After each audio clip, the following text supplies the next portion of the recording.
Well, the Corriere della Sera newspaper in Italy is naming the third attacker as a man called Youssef Zaghb. We believe that that's a very well-sourced information. We've heard from several other sources the same name, but I should say that the Metropolitan Police have not confirmed that name as the name of the third attacker.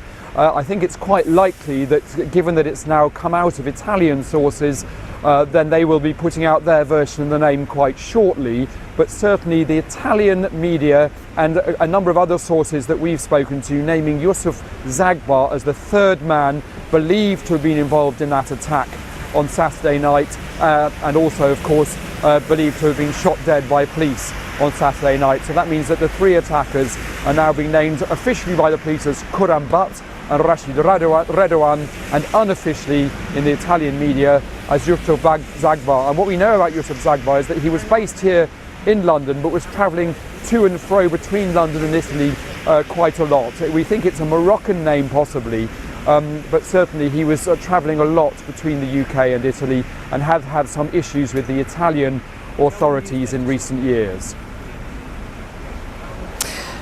And again, all of this coming from that publication, Daniel, coming from Corriere della Sera, but the newspaper says, that I'm just reading this now, that he was stopped in 2016 trying to fly to Syria. So again, I stress this is from this Italian media specifically, but a suggestion that the authorities there had stopped him. He was wanting to go to Syria. I mean, I appreciate this is just coming in, but how much do we know about all of that?